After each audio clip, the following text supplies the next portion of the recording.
noite, eu sou Marcelo Toledo da editora Madamu e hoje vamos conversar com alguns dos coautores responsáveis pelo livro Os Trabalhos de Hércules, Perspectiva Brasileira, que foi lançado no final de julho. É com prazer que recebemos a professora Adriane Duarte, da USP, a pesquisadora Camila Zanon, a professora Cristina Agostini, da Universidade Federal de Mato Grosso do Sul, e o professor Christian Werner, da USP. Sejam todos muito bem-vindos. O livro Os Trabalhos de Hércules, Perspectiva Brasileira, apresenta 15 ensaios que discutem não apenas o conjunto de trabalhos realizados pela figura mitológica de Hércules ou Heracles, mas também contribuições sobre o filicídio entendido como um último trabalho, os enfrentamentos com os salteadores que infestavam as estradas na antiguidade, digamos aí como um trabalho mais prosaico, mas de inegável utilidade pública, e em registro poético, os rastros do herói e dos seus filhos nos poemas homéricos. O livro está disponível no site da editora Madamu e na Amazon.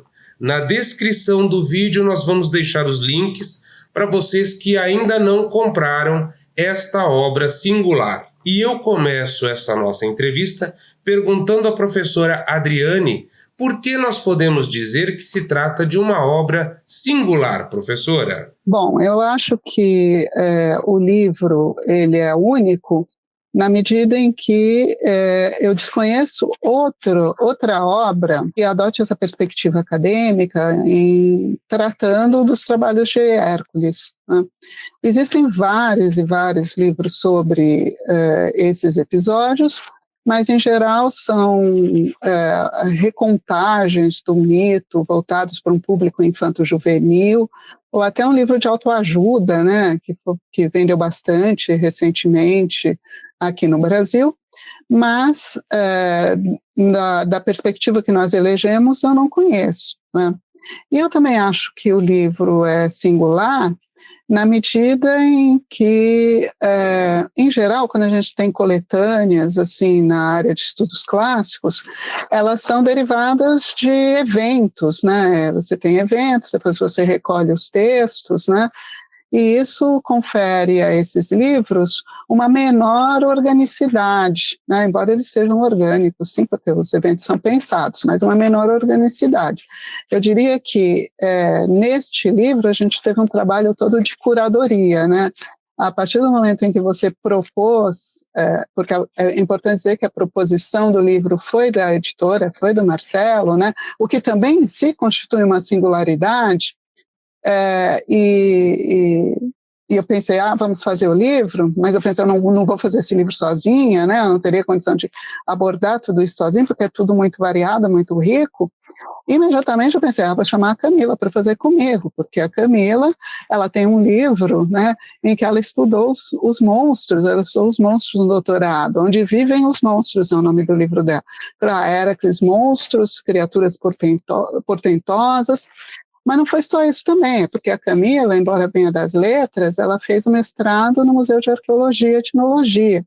Então ela já tinha uma outra bagagem, uma outra visão, né, desses mesmos mitos, né, e conhecia outras pessoas que poderiam enriquecer o livro, porque uma preocupação nossa foi trazer gente de todas as áreas que constituem os estudos clássicos, as letras, a história, a arqueologia, a filosofia, né? Então, aí eu e a Camila sentamos e começamos a pensar nas pessoas. Isso também é algo singular, né? Como a gente foi pensando em pessoas que pudessem desenvolver aqueles capítulos, abordar aqueles trabalhos, né? Com um olhar também único, né? Então, eu acho que tudo isso junto confere a esse livro, né, uma singularidade, né? Eu ainda acrescentaria uma última coisa, né? Por não ser um livro gestado na academia, né, são pesquisadores e acadêmicos, a gente gozou de uma liberdade maior do que normalmente a gente tem quando está escrevendo trabalhos para um congresso, né, para um livro de pesquisa, né? Então, de certa maneira, né, quem se sentiu à vontade pôde ousar mais, né? Foi o meu caso, por exemplo, trouxe elementos, né, da escrita ficcional para dentro do texto, ou mesmo o caso mais emblemático, que é o nosso capítulo de fechamento, que é um poema, né, que foi composto pelo Leonardo Antunes, professor da Federal do Rio Grande do Sul. Então, tudo isso acho que torna esse livro muito rico e muito único. Muito bem, professora, muito obrigado. Agora eu pergunto a Camila. Camila, qual você acredita que tenha sido o maior desafio na organização desse volume? Olha, Marcelo, eu acredito que o maior desafio para mim foi conter a ansiedade e a curiosidade de ler os capítulos dos coautores. Fiquei muito ansiosa nesse processo, porque eu queria saber, né, já queria vislumbrar um resultado final. E como os autores tinham total liberdade, né, para escrever o que lhes conviesse, a partir dos seus respectivos pontos de vista, as suas áreas de especialidade, então podia ser um resultado bastante variado, o que aconteceu de fato, né, mas também muito difícil de prever, justamente por conta dessa variedade. E aí, claro, né, enquanto os outros autores estavam escrevendo seus capítulos, eu também estava pesquisando e escrevendo o meu. Então, isso continha um pouco a ansiedade, mas, ao mesmo tempo, também me fazia pensar muito sobre o que os outros autores estavam produzindo.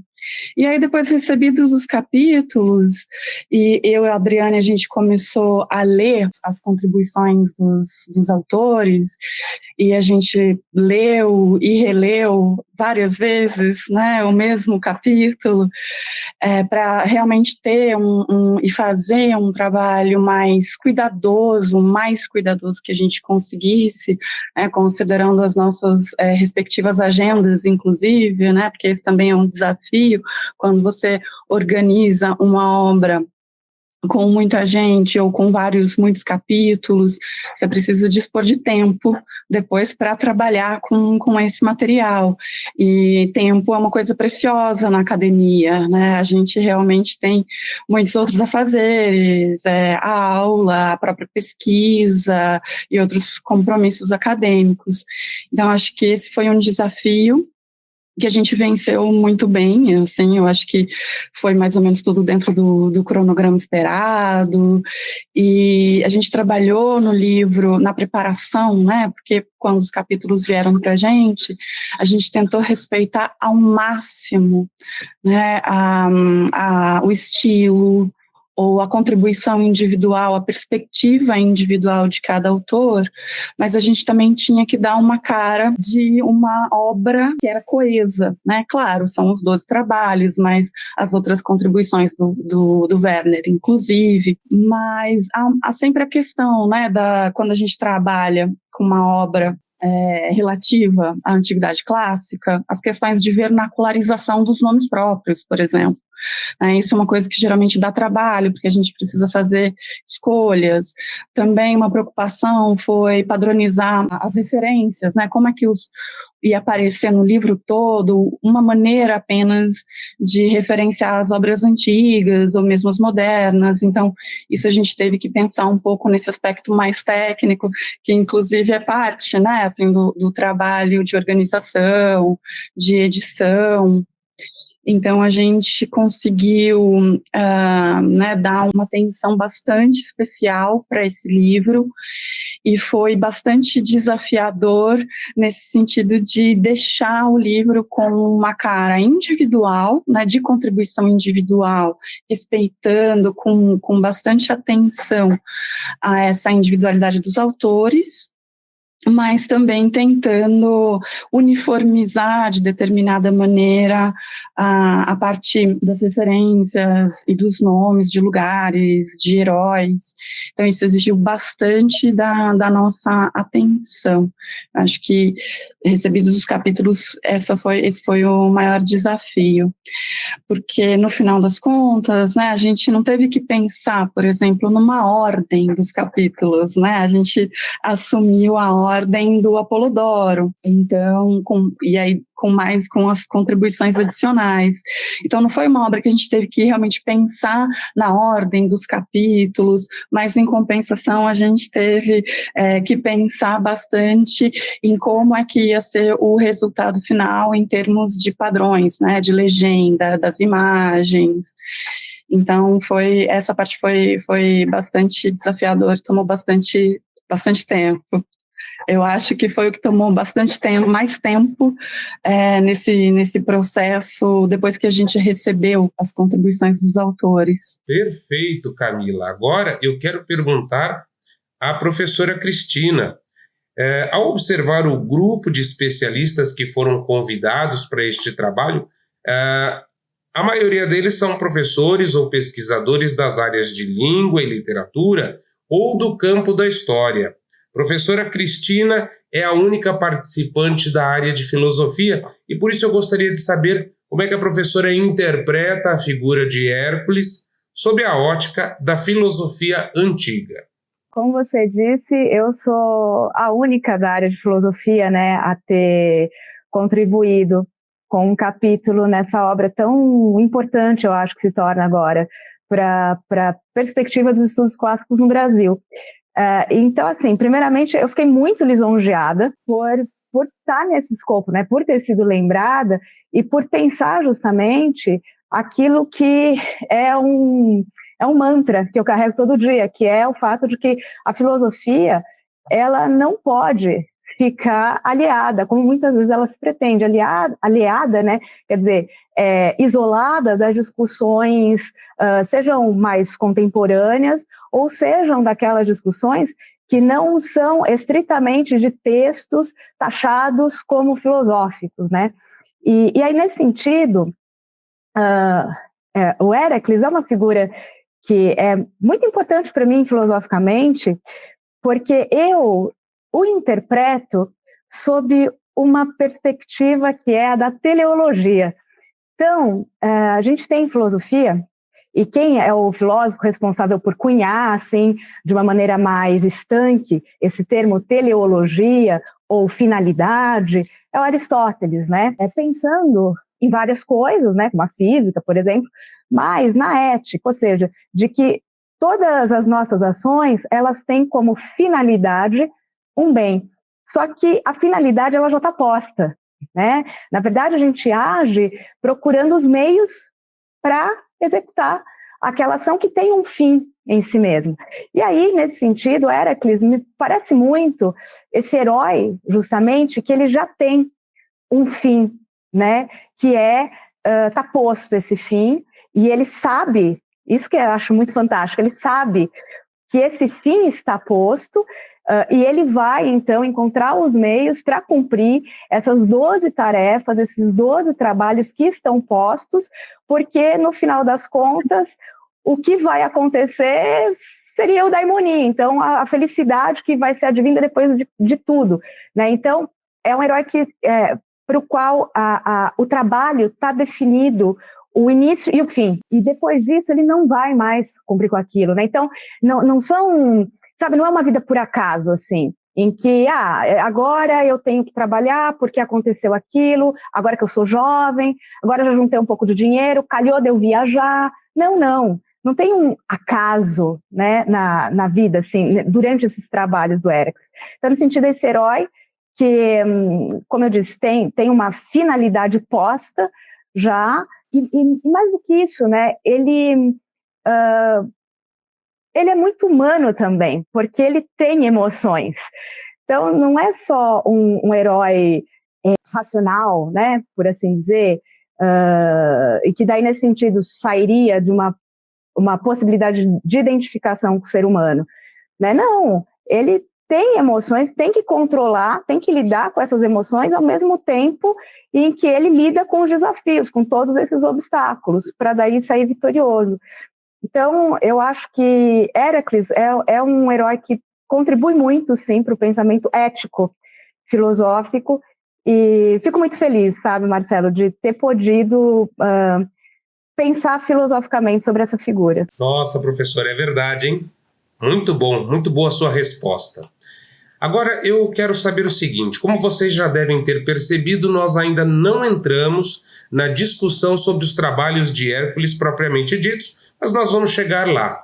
Antes, eu acho interessante perguntar ao professor Christian Werner como surgiu a ideia de compor um ensaio que abordasse a questão do filicídio como um dos trabalhos de Hércules. Como surgiu a ideia de contribuir com volume.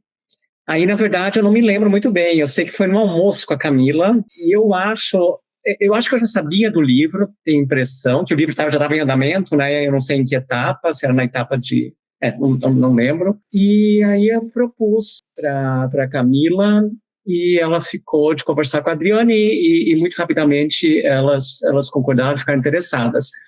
Mas por que eu propus? Porque eu estava trabalhando com Hércules por outras razões, por conta de um projeto um pouquinho maior, e eu fiquei fascinado com um livro que saiu em 2020, de um italiano chamado Mario Tellò, radicado nos Estados Unidos, e ele propõe uma nova teoria da tragédia. Quer dizer, ele fala em uma nova teoria da tragédia, mas o corpus literário que ele utiliza é só a tragédia grega, mas para fazer isso ele utiliza todo um arsenal de teóricos críticos do século XX, sobretudo. E o livro chama Archive Feelings, não tem tradução em português, alguma coisa do tipo sentimentos de arquivo, ou algo assim. Embora Archive Feelings, né, seja um trocadilho, um leve trocadilho, ou talvez o principal livro, ensaio com o qual ele dialoga, no qual ele se baseia, que é um livro do Derrida um livro pequeno, um livro do Derrida da década de 90, que em inglês chama Archive Fever, né? Por isso Archive Feelings, me parece. E esse livro está traduzido para português. Esse livro em português chama Mal de Arquivo, onde o mal também, o mal joga com a dupla noção no francês e no português, né? Que mal também é doente. E, bom, então, de onde vem a ideia? A ideia vem de uma sessão do livro do Tellò, onde ele busca analisar o Héracles a partir da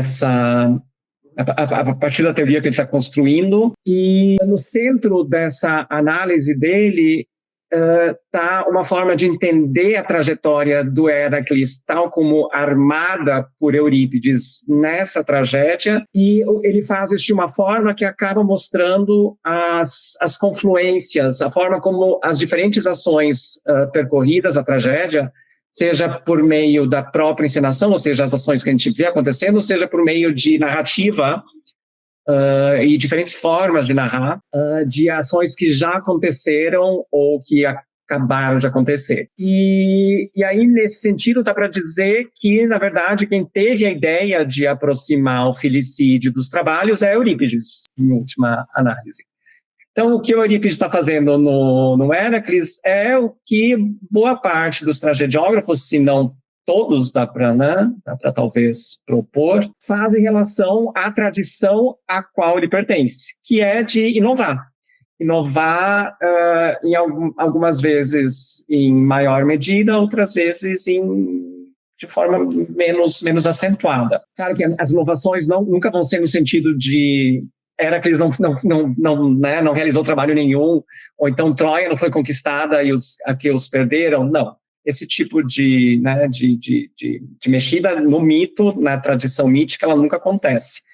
Mas há mudanças que são bastante contundentes. Então, talvez uma é uma história familiar para a maioria dos ouvintes dessa entrevista, é o filicídio de Medeia. Né? Medeia, na tragédia do Eurípides, mata os filhos, e tudo aquilo que a gente pode inferir a partir das fontes que chegaram até nós, que não são muitas, tendo em vista a quantidade de formas, espaços, lugares, tempos em que gregos de diferentes formas, né, representaram a sua tradição mítica. Essas formas todas, ou quase todas, percorridas pelos diferentes autores aqui dos trabalhos de Hércules. Pelo que a gente pode inferir, Eurípides foi o primeiro a mostrar a Medeia matando os filhos. Assim como Sófocles, né, tudo indica, foi o primeiro a apresentar a Antígona como desafiando Creonte e enterrando o seu irmão morto, e sendo punida por conta disso. Bom, acho que é isso, então, né? A inovação, ou a ideia, quer dizer, a inovação é do Eurípides, a ideia principal é do Teló. O que eu fiz foi reunir, resumir um pouco do que esses dois autores propõem. Volto à professora Adriane para perguntar como é que foi o processo de escolha ou de definição de quem se encarregaria de qual trabalho. E aproveito para engatar uma outra questão. Antes de iniciar esse projeto, o Javali de Erimanto inspirava algum significado especial à professora? E ao finalizar o seu estudo, eu lhe pergunto, professora Adriane, quem seria o herói? O homem ou o animal? Como eu estava dizendo antes, na minha primeira entrada, quando a gente começou a pensar no livro, né, eu e a Camila nos reunimos e começamos a pensar nas pessoas realmente indicadas para fazer cada capítulo, né? Então eu pensei um pouco assim, inclusive em grupos de pesquisa da nossa área que lidam com alguns temas que convergem, né, para os diversos trabalhos. Por exemplo, a gente tem um grupo de pesquisa chamado TAFOS, que estuda a morte na antiguidade. Temos um grupo de pesquisa que chama Animalia, que pensa nos animais, que estuda os animais na antiguidade, né? Então fui atrás de pessoas que pertenciam a esses grupos e que topassem, né, fazer um dos trabalhos, e foi muito bacana. A professora Maria Aparecida Oliveira fez o Cérbero, né, que é uma descida ao mundo dos mortos, ao Hades, né? O Pedro Ribeiro e a Simone fizeram os estábulos de Álgias, né? Eles são ligados a esse... O Pedro é ligado a esse grupo Animalia, né? E aí a gente foi, por exemplo, a Márcia Lacerda Ribeiro, lá da Universidade Estadual da Bahia, ela tem um doutorado sobre a mobilidade no mundo antigo. Então, o Jardim das Hespérides era interessante para ela, porque propõe esse tema, né, do deslocamento, da viagem. Ela terminou fazendo uma coisa muito incrível, juntou uma viagem no tempo, né, do presente para a antiguidade, né, que refletia sobre vários tipos de deslocamento, né. Então a gente foi fazendo, e ao mesmo tempo a Camila, que, como eu disse, tinha um conhecimento pessoal da história e da arqueologia que eu não tinha tanta proximidade, ela foi trazendo outros pesquisadores que tinham afinidade, né, com os temas, né, correlacionados aos trabalhos. Então foi um trabalho muito prazeroso de fazer, até porque aconteceu uma coisa que, na minha experiência, é sui generis. A gente teve, dos convites que a gente fez, uma recusa por uma estafa de trabalho. Então isso é muito raro de acontecer, quer dizer, houve assim um engajamento muito grande das pessoas com esse projeto, né? Isso foi algo que nos deixou assim muito contentes. Eu acho que isso se reflete também no resultado final do livro. Pois bem, quando a gente começou essa fase da divisão dos capítulos, estávamos eu e Camila, a gente falou, a gente vai escolher os nossos, né? A gente tem que ter algum privilégio, vamos escolher os nossos. A Camila ficou com a Hidra, né? E eu queria fazer os estábulos de Alges, porque você, Marcelo, tinha me dado uma ideia, porque a ideia era fazer um link com a atualidade, sustentabilidade. Eu falei, acho que isso aí vai ser bacana de fazer. Mas no meio do caminho, quando eu fui propor para o Pedro Martins, ele falou que ele queria fazer esse, porque ele já tinha um trabalho, um projeto com esse episódio, com escolas públicas, inclusive isso também é um lado muito legal, que o livro trouxe esse projeto, o relato desse projeto, né, uma outra área de atuação dos pesquisadores de letras clássicas, de estudos clássicos, né, em escola pública. E aí tá bom, aí ele ficou com esse, fomos dividindo, no fim o Javali ficou na minha mão. E o Javali não me dizia nada. Eu achava assim, o trabalho mais chato de todos, porque caçar um javali, tá bom, é difícil, tal, caçar um javali, mas é diferente de enfrentar a Hidra, né, de descer ao Hades para trazer o Cérbero, né, tinha tantos trabalhos mais empolgantes e eu fiquei com o javali na mão. Então, o que eu fiz? Do limão, eu fiz uma limonada, né? Eu pensei como é que eu ia tratar esse episódio. E a minha entrada foi inverter o mito, né? Em que o herói não era o Héracles, que ia lá, dominava a fera, né? Esse lado do herói civilizador, do herói domesticador da natureza, que domina o animal, mas o herói era o javali, que se deixou capturar, né? Quando ele viu que ele não ia conseguir derrotar o homem, se deixou capturar pelo homem, né, para afastar esse perigo do resto do bando. Então, na minha leitura, o herói é o javali. E eu aproveitei, né, também essa oportunidade, como eu disse, eu não precisava ser estritamente acadêmica. Claro, o meu capítulo tem as fontes antigas, né? Eu dialogo com vários textos acadêmicos, mas eu também aproveitei para trazer várias leituras criativas, né, ficcionais. Eu acho que isso dá uma abertura também muito grande para você pensar um pouco fora da caixinha, né? Então, eu aproveitei que meu filho tem muito interesse nesses textos de cognição animal, e ele tinha lido várias coisas, e eu estava lendo algumas coisas por conta dele também, e que o meu marido Fábio gosta muito do Coetzee, né, um escritor que tem uma personagem, Elizabeth Costello, né, que ela é super militante da causa animal, né, e eu então juntei A Vida dos Animais do Coetzee com os livros da Vinciane Desprez, principalmente a Autobiografia de um Povo, né, O que Falam os Animais, né, o livro da Natácia Martin, que tinha acabado de ser publicado no Brasil, Escute as Feras, né? Então eu fui juntando esses livros todos que eu tinha lido para ajudar a desenvolver esse capítulo. Como resultado, né, para mim foi um texto assim que eu adorei ter feito, né? Gostei muito de ter feito esse texto, né?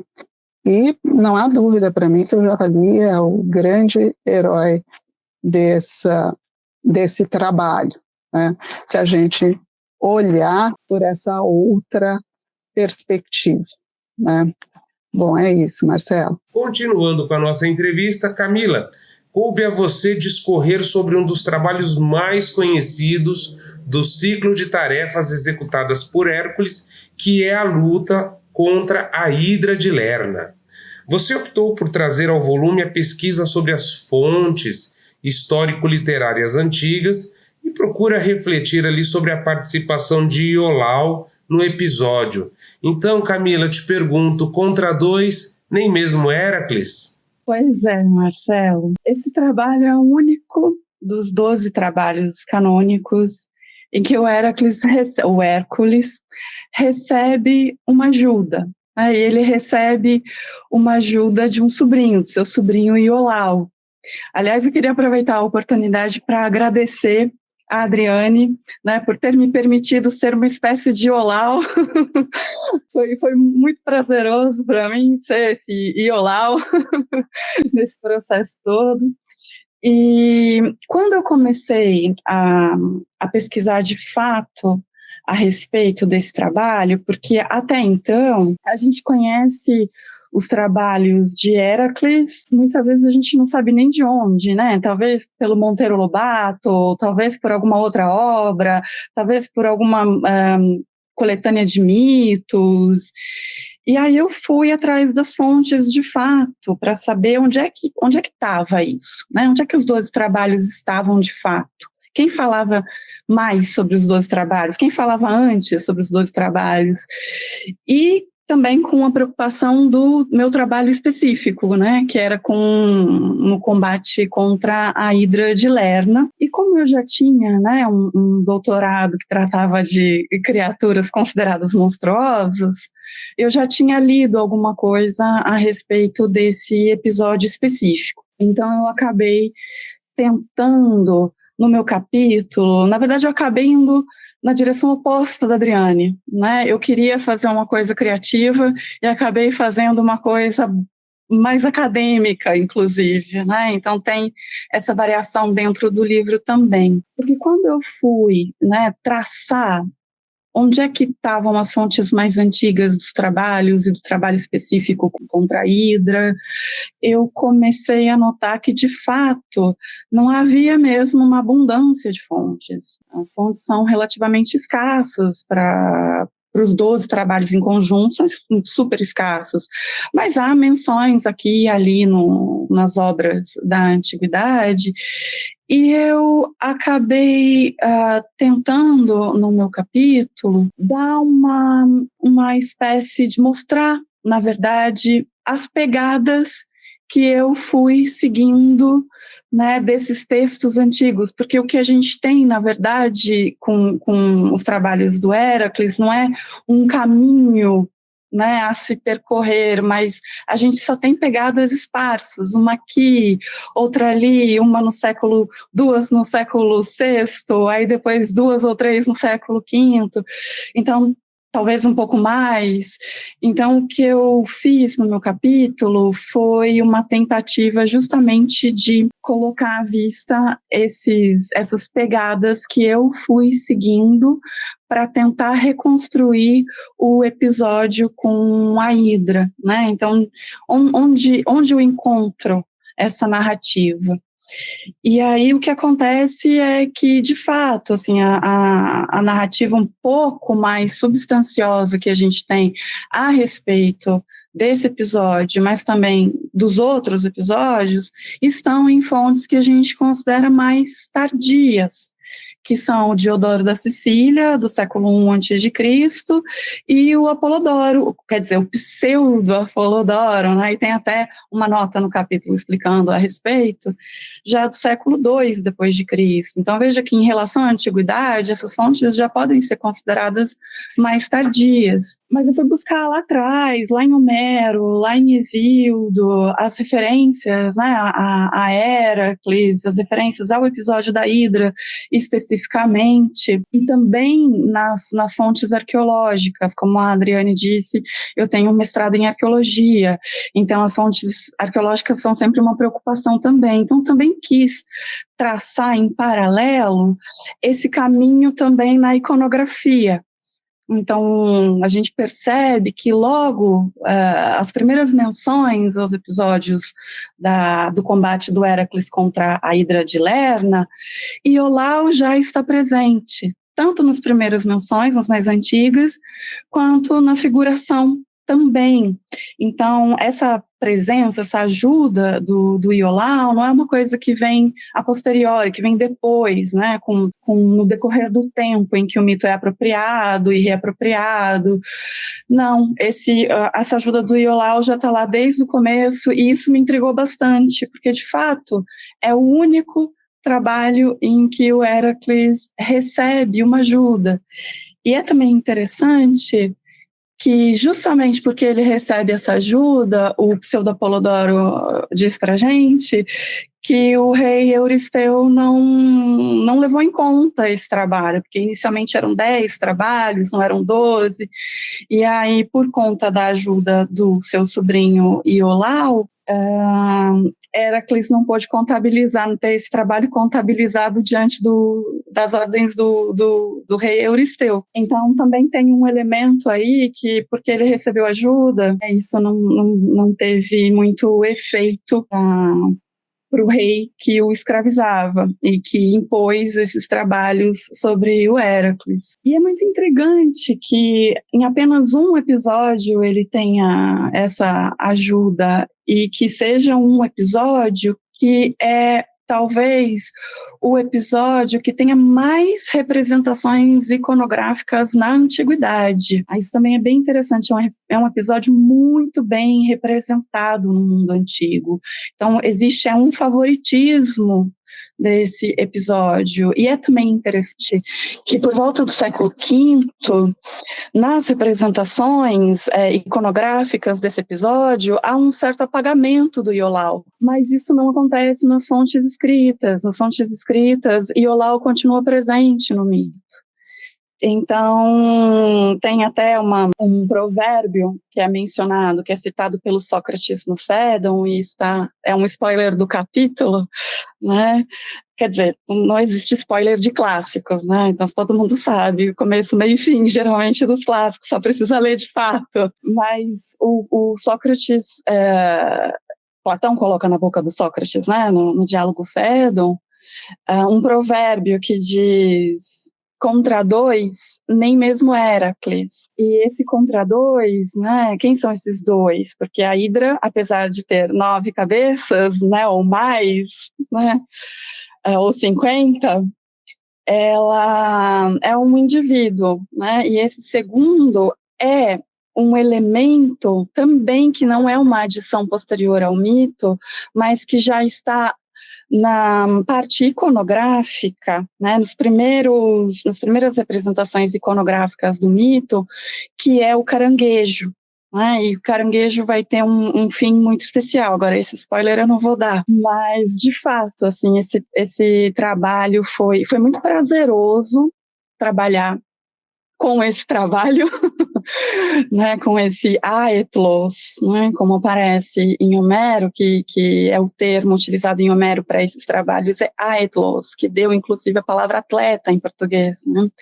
Então tem mais o sentido de prova, né, de competição talvez, e tentar traçar, né, quais são as fontes mais antigas que a gente tem falando a respeito desse mito, até onde elas vão, né, e aí eu estabeleci um limite preciso, que foi o pseudo Apolodoro, porque em grande medida, né, toda a recepção que a gente tem praticamente do Heracles, muito possivelmente vem de Diodoro Sículo e do Apolodoro, né, do pseudo-Apolodoro.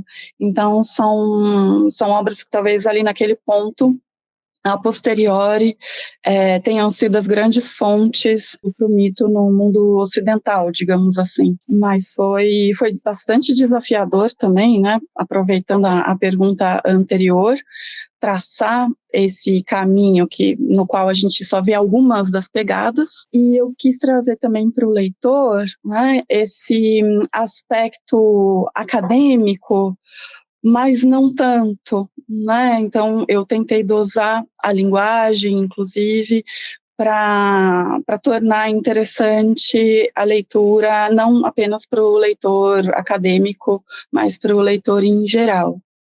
Então, sim, contra dois, nem mesmo Heracles. Professora Cristina, no seu ensaio que aborda o episódio das aves do lago Stínfale, a professora afirma que ressignificar o episódio das aves do lago Stínfale com o olhar do século XXI nos auxilia a compreender que as ações humanas que alteram desordenadamente a natureza indômita jamais passam despercebidas do sofrimento humano. Então, pergunto à professora como é que a professora ressignificou esse episódio especificamente para a contemporaneidade. Na entrada anterior, você ressaltou o fato de eu ser a única, né, da área da filosofia. E acho que uma das grandes questões filosóficas e que assim, forjaram o meu caráter, é sempre perguntar qual é a causa disso, o porquê isso está acontecendo, né? Então, o episódio das aves do Lago Stymphali me fez começar a pensar, na verdade, né, dada a tarefa de escrever o texto, mas de começar a pensar por que diabos essas aves foram parar lá.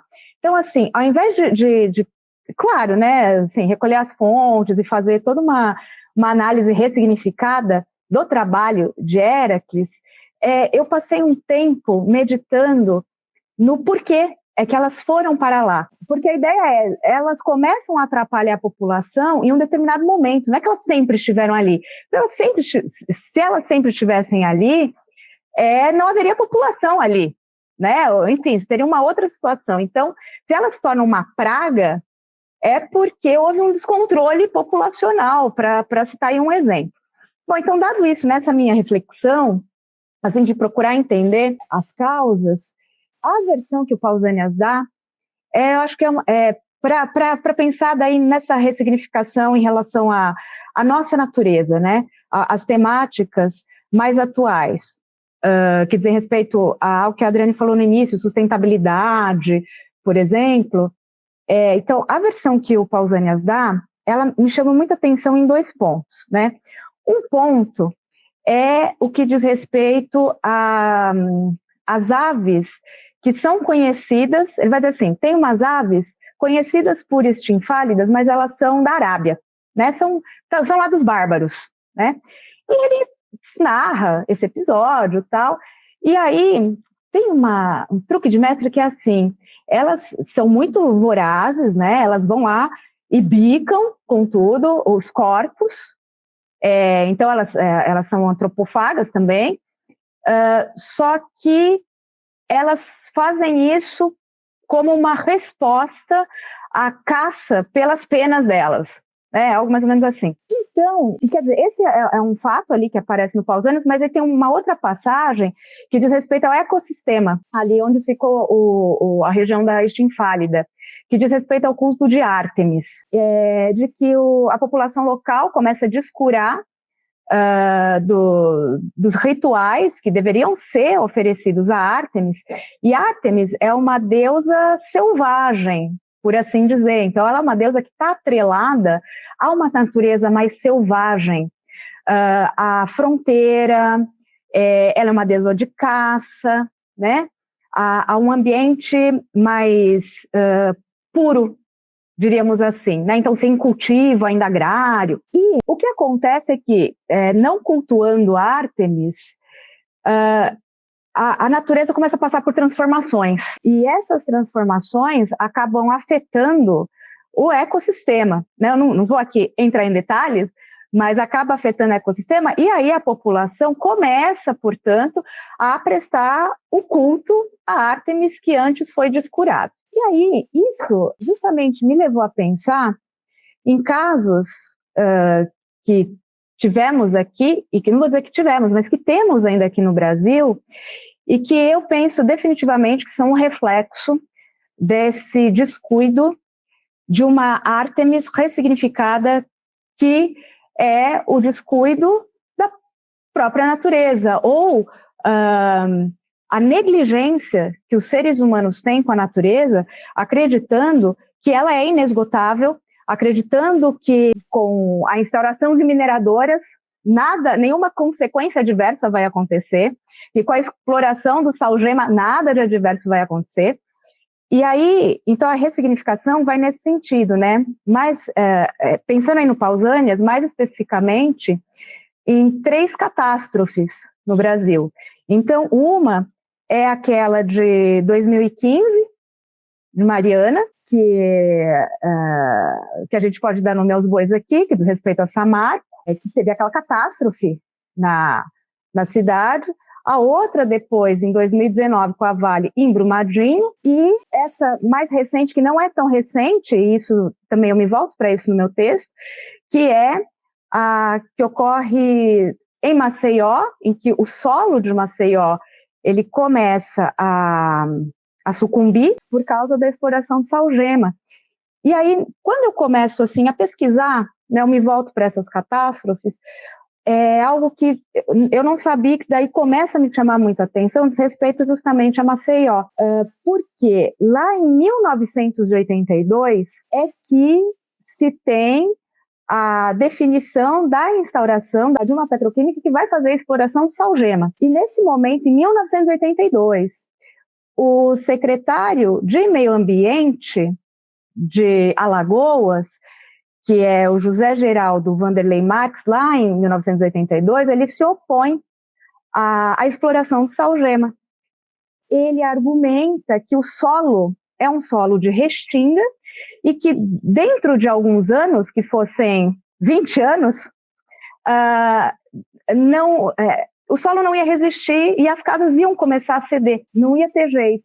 E ele foi isolado, né? Então ele foi retirado, foi isolado, e no final das contas houve sim a instalação aí da petroquímica, depois ela muda de mãos, né? E a gente tem o que temos no final das contas, né? Então, para mim, é a Ártemis que grita, né? É nesse sentido de pensar a natureza, ela pode demorar, mas ela vem comprovar que os humanos não têm controle.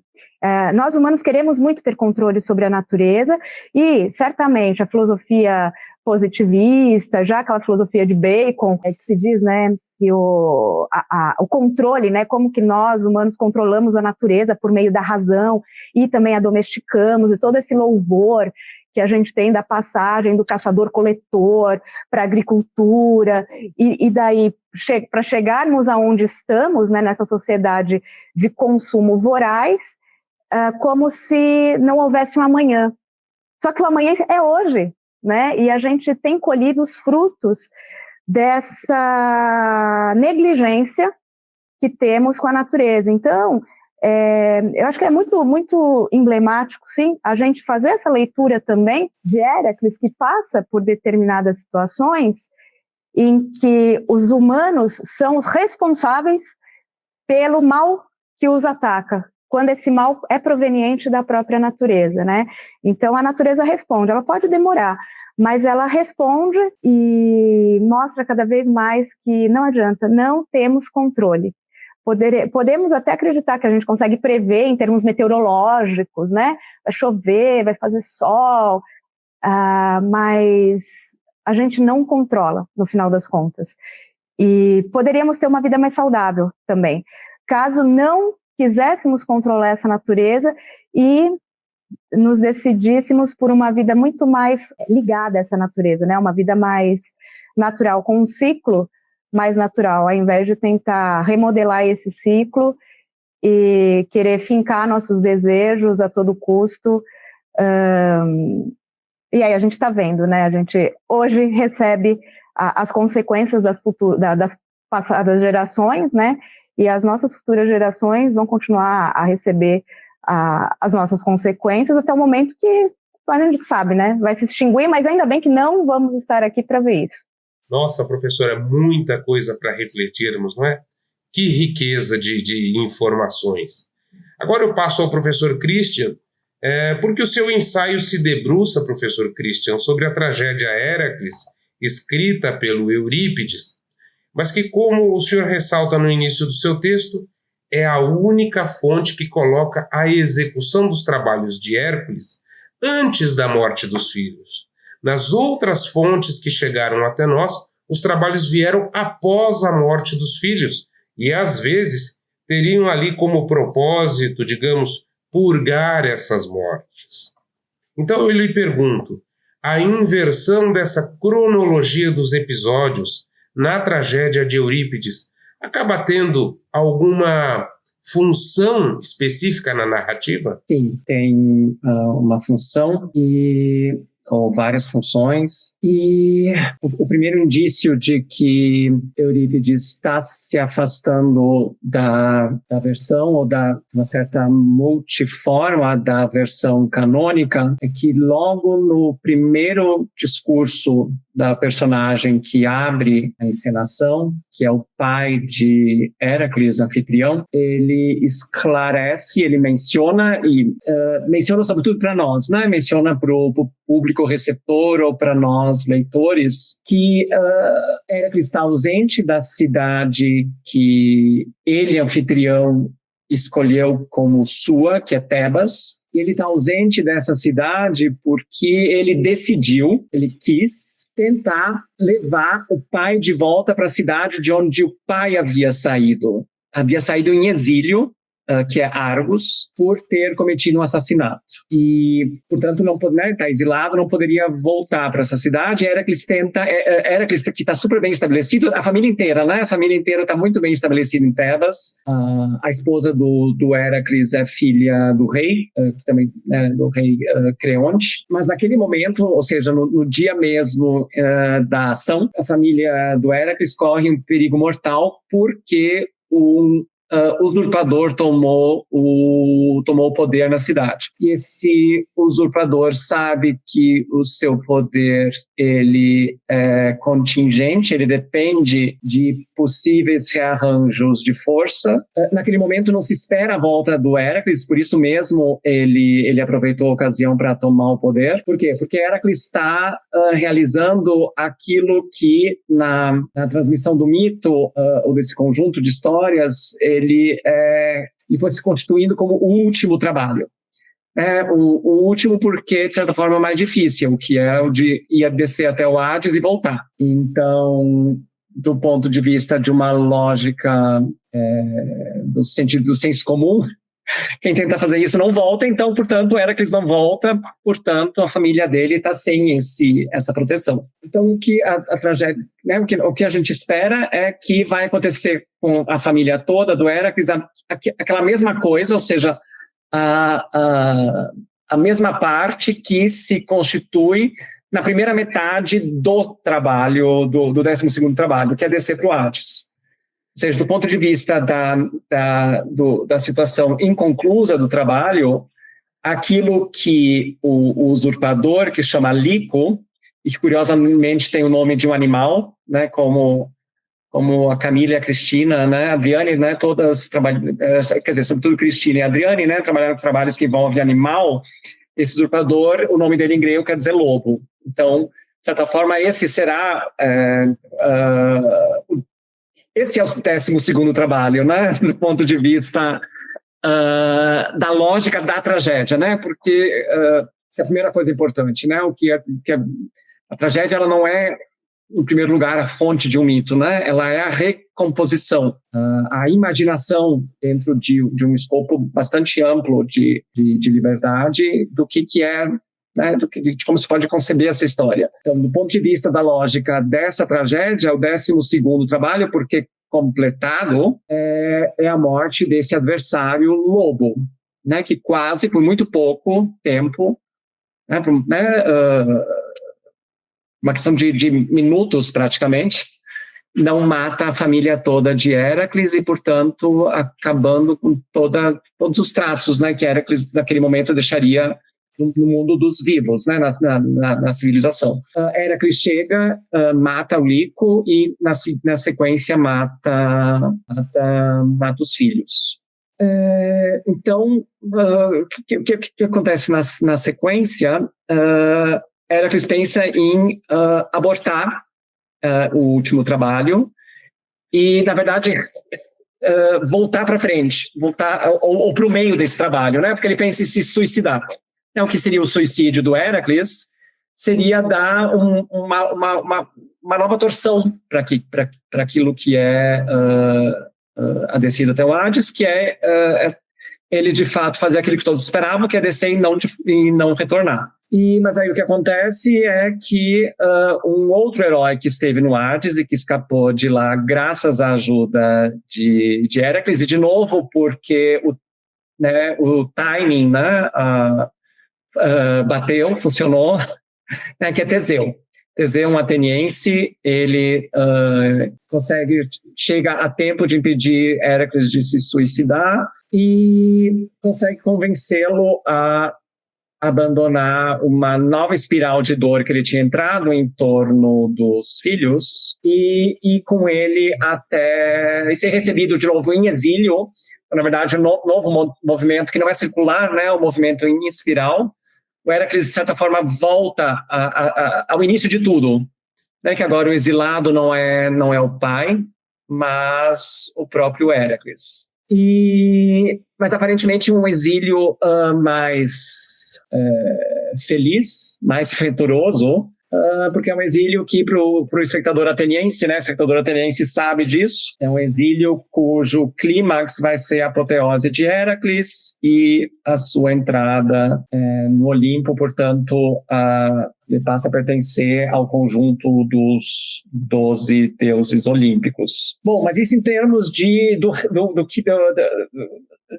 uma certa forma de se reconstituir o que é a narrativa, né, o que parece ser uma certa narrativa dessa tragédia. Se você lê, né, ou for juntando certas pontas, certas repetições, certos elementos estranhos, certas curiosidades na linguagem que o Eurípides manipula, por exemplo, o anagrama entre diferentes formas do verbo grego matar e uma das palavras para filhos, né, os dois termos são anagramáticos, as coisas se complicam e o final não parece ser tão feliz assim, até porque a gente não vê o final sendo concluído. Né? É um pouquinho o final Casablanca, né? Os dois partem. Em Casablanca, um certo casal parte, que não é o casal que a gente gostaria de ver partir, porque a gente vê um outro casal que vai, né, que diz que está iniciando uma nova grande amizade, né? Bom, o Héracles tem uma certa metáfora, tudo isso são tudo elementos que eu exploro no artigo que sugerem que, bom, talvez sim, talvez não, né? Falta levar o Cérbero até Argos e falta o Héracles não ter de um outro surto no meio do caminho, né?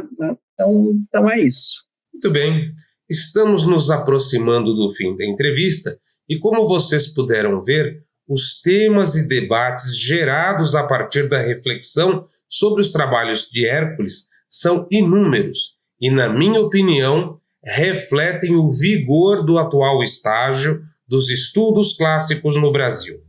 Trata-se de uma iniciativa pioneira, única e que levou quase 2 anos, talvez 2 anos e meio, para ser concluída. Então, eu gostaria de agradecer aos nossos convidados e destacar a lista completa de coautores do livro Os Trabalhos de Hércules, Perspectiva Brasileira. O primeiro trabalho coube ao Gilberto da Silva Francisco, que discorreu sobre o Leão de Nemeia. O segundo trabalho, A Hidra de Lerna, coube a Camila Zanon. O trabalho número 3, A Corça de Serínia, foi esmiuçado pela nossa querida Cristina Franciscato. O trabalho número 4, O Javali de Erimanto, ficou com a professora Adriane da Silva Duarte. O trabalho número 5, Os Estábulos de Álgias, teve seu estudo desenvolvido pelo Pedro Ribeiro Martins e pela Simone Bondarczuk. O trabalho número 6, como sabemos, As Aves do Lago Stínfale, coube a professora Cristina Agostini. O trabalho número 7, O Touro de Creta, foi desenvolvido pela Juliana Caldeira Monzani. O trabalho número 8, As Éguas de Diomedes, por Gustavo Junqueira Duarte Oliveira. O 9º trabalho, Cinturão de Hipólita, coube a professora Marta Mega de Andrade. O 10º trabalho, O Gado de Gerião, nossa querida Juliana Ragusa, professora Juliana. O trabalho 11º, Pomo do Jardim das Hespérides, por Márcia Cristina Lacerda Ribeiro. O trabalho número 12, A Busca de Cérbero no Hades, foi escrito pela nossa autora aqui da casa, a professora Maria Aparecida de Oliveira Silva. Os trabalhos não propriamente participantes do cânone, como Hércules e os Bandidos, Os Perigos das Estradas na Antiguidade, por Renata Sena Garrafoni, O Filicídio e os 12 Trabalhos, A Espiral Autodestrutiva em Héracles, de Eurípides, que coube então ao nosso caro professor Christian Werner, e Miríade 061, que foi o toque poético desse nosso volume, que coube ao nosso querido Leonardo Antunes, lá do Rio Grande do Sul. Em nome da editora Madamu, mais uma vez eu agradeço aos envolvidos com essa bela iniciativa, agradeço a participação da professora Adriane Duarte, da pesquisadora Camila Zanon, da professora Cristina Agostini, do professor Christian Werner, que cederam gentilmente o seu tempo para esse nosso bate-papo. Então eu deixo agora cada um de vocês aí com suas últimas palavras para a gente encerrar esse nosso bate-papo. Me despeço, agradeço muito pela oportunidade de falar do livro, é um fecho muito prazeroso para um trabalho que foi muito prazeroso. Agradeço ao Marcelo e a todos que aqui estão, meus colegas, né, que vieram também falar do livro, e convido a quem estiver acompanhando que venha conhecer o livro. Acho que vocês vão gostar. Boa noite, obrigada. Bom, eu também me despeço de todos, agradeço ao Marcelo pela oportunidade de participar dessa conversa, de encontrar minhas 3 amigas de longuíssima data, Camila, Cristina e Adriane, nessa noite de sexta-feira. Muito obrigada pela oportunidade da gente poder falar um pouco, porque só falamos um pouco, né, do que os leitores vão encontrar nessa obra, que está muito bonita, está muito bem escrita, articulada. Então acho que é um grande presente que a Adriane e que a Camila proporcionam, eu diria assim, para o Brasil, porque, como você disse lá, né, algo que não tem ainda, né, não tinha, agora temos, né, e como a Adriane falou no início, nem em Portugal, né, em língua portuguesa, se a gente pensar. Então, eu espero que vocês aí possam se identificar também, em algum momento, com esse herói que tem muita história e que ficou na história. Eu também me despeço, agradecendo ao Marcelo pela oportunidade, pela parceria com a Adriane e também com os colegas Christian, a Cristina, e que venham mais contribuições aí conjuntas entre a gente, porque acho que nós das clássicas temos uma grande responsabilidade de conversar com o público que também tem um grande interesse pelas clássicas. Então acho que essa contribuição que a gente está tentando dar, né, assim, com esse estudo sobre os 12 trabalhos, pode ser só o início para próximas contribuições que a gente consiga se organizar para fazer para um público leitor mais afeito aos clássicos, mas ainda não, talvez, iniciado nos clássicos. Muito obrigada, Marcelo, obrigada aos colegas e boa leitura. Muito bem. O livro está disponível no site da editora Madamu e na Amazon. Na descrição do vídeo nós deixaremos os links. E para vocês que nos acompanharam até aqui, nós temos uma cortesia. Utilizando o código Hércules20 no site da editora Madamu, vocês terão 20% de desconto na compra de qualquer produto. Esta é uma promoção que vale apenas no site da editora Madamu, www.madamu.com.br. E o código é Hércules20. Eu agradeço a sua audiência, tenham todos uma boa noite e até a próxima. Tchau, tchau.